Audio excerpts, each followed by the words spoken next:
नमस्कार ॲग्रिकॉस. आज आपण फेरोमोन ट्रॅपच्या इन्स्टॉलेशन विषयी जाणून घेणार आहोत. तत्पूर्वी सेमिओकेमिकल नावाची एक संज्ञा आहे, ती मी तुम्हाला स्पष्ट करते. सेमिओकेमिकल हा असा एक केमिकल सबस्टन्स असतो जो दोन इन्सेक्टमध्ये कम्युनिकेशन मेडिएट करण्याचं काम करत असतो. आता हे सेमिओकेमिकल्स दोन प्रकारचे असतात.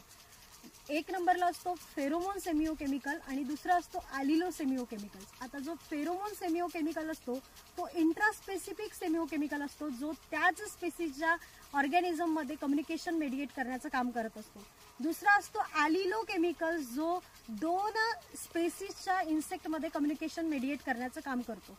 हा जो फेरोमोन ट्रॅप तुम्हाला इथे दिसतोय, तो फेरोमोन ट्रॅपमध्ये जो फेरोमोन ल्यूर आपण यूज करणार आहोत तो एका इन्सेक्टमध्ये सिक्रेट होणारा असतो, जो वेगवेगळ्या प्रकारच्या ऑर्डर सिक्रेट करत असतात, जसं की लेपिडोप्टेरा असेल, हायमेनोप्टेरा असेल, हेमिप्टेरा असेल, कोलिओप्टेरा असेल, डिक्टिओप्टेरा असेल, मेकोप्टेरा असेल. पण त्यातल्या त्यात जी लेपिडोप्टेरा ऑर्डर असते ती या फेरोमोन सिस्टमसाठी हायली डेव्हलप्ड असते. आता या लेपिडोप्टेरा ऑर्डरमध्ये जी फिमेल असते तिच्या ॲब्डोमेनच्या टिपला एक इव्हर्सिबल ग्लँड प्रेझेंट असते, ती हा फेरोमोन हार्मोन रिलीज करत असते.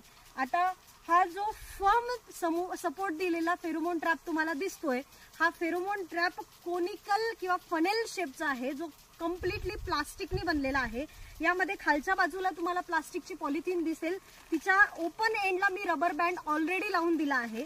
आता याला जेव्हा या फेरोमोनला जेव्हा मी अटॅच करते तेव्हा हा जो वरचा ओपन पोर्शन आहे याच्यामध्ये हा जो फेरोमोन आहे, सध्या माझ्या हातामध्ये गॉसिप ल्यूर आहे, जो कॉटन मध्ये गॉसिप ल्यूर, त्याच्यानंतर हेलिल्यूर आणि स्पोडोल्यूर अशा तीन प्रकारच्या ल्यूरचा आपण वापर करू शकतो. त्यातला हा गॉसिप ल्यूर आहे.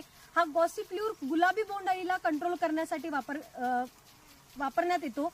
आता हा जो ओपन पोर्शन आहे याच्यामध्ये जो पोर आहे याला या पोर मध्ये इन्सर्ट करावं लागतं. पण इन्सर्ट करताना काळजी काय घ्यावी लागते तर आपल्या हाताचा स्पर्श या ल्यूरला होता कामा नाही, कारण हा एक कामगंध सापळा आहे आणि जर तो स्पर्श झाला तर तो नर पतंग या प्लास्टिकच्या पॉलिथिन मध्ये अट्रॅक्ट होणार नाही. तर हा अशा प्रकारे इन्सर्ट केल्यानंतर याला या प्रकारे इथे अटॅच करावं लागतं.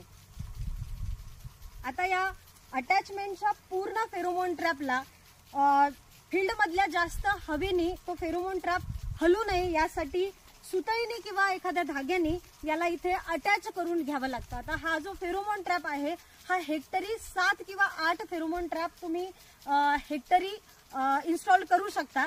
पण दोन फेरोमोन ट्रॅप मधलं अंतर हे 50 मीटर किंवा 50 मीटर पेक्षा जास्त असायला हवं.